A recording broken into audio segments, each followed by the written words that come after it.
So in 5 minutes or less, let's make your first form. Come up and click on New, then More, then Google Forms. Your first form will get created for you. To change the name, just click and add a name. Now your name's automatically going to get popped here to page 1 of 1 to the very top of your form, and you can change it. You'll note your very first question has already been made for you. It's a multiple choice.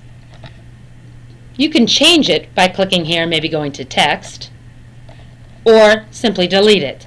I'm going to keep it, switch it to text, and have the first question be, then I'm going to make it required. Done. So I changed my very first question. Now let me add one.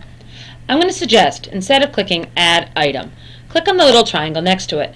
Here you'll see a plethora of options, everything from multiple choice to section headers to page breaks to scales. I'm going to select multiple choice. My first question is going to be a softie. So what is your favorite color? I could come down next and start adding in options, typing red, green, pink.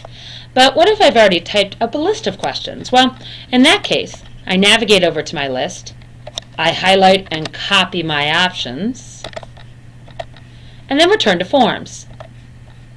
Now I go to option 1, I highlight and press Paste. Google's smart enough to pop all the answers into your list. If it's required, I click Required, I'm not going to, and press Done. I now have 2 questions.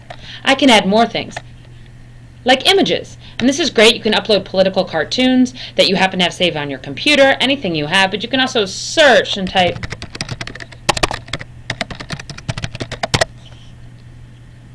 and find a whole bunch of options that you then, of course, can paste into your form by clicking and selecting.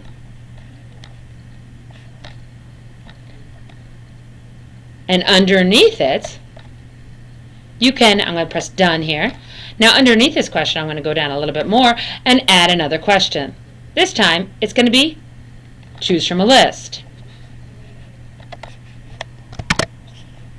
And my options, I can type in or, of course, paste. If I want to let them fill in an answer, I can have them and click More. Done.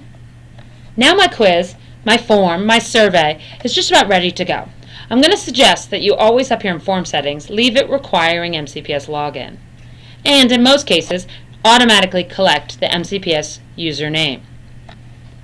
At the bottom, for the most part, showing a link to submit another response is a good idea, and you can publish and show public links to the form results if you don't mind the students seeing the answers to the questions.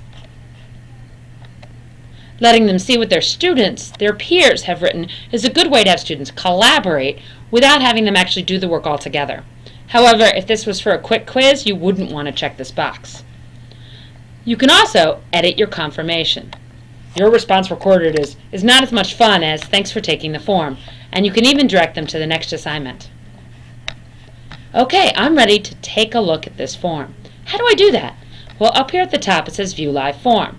If you click on it, you'll be taken to what the live form looks like. And here we are. I can fill out the form, answer some variety of questions I put here, and click Submit. Then you'll see my nice answer here. I could click on the link if I wanted to, and I can see previous responses. This is a handy part of the form. All the responses have a nice graphical interface that I can share with students or keep just for myself. To return, I X out until I get back to my form. Now, if I want to see the responses in spreadsheet form, I can click on View Responses. And here, you'll see all the responses in a spreadsheet. If you're having difficulty reading one, you can click on a column and wrap the text. Now when you create a form like this, I'm going to return to Drive. If I search for it, what's actually happening is 2 different files are created, the survey and the responses. Make sure you keep both or your form won't work. Finally, to share your form, click on Send Form, type in an email name, and press Send. Thanks.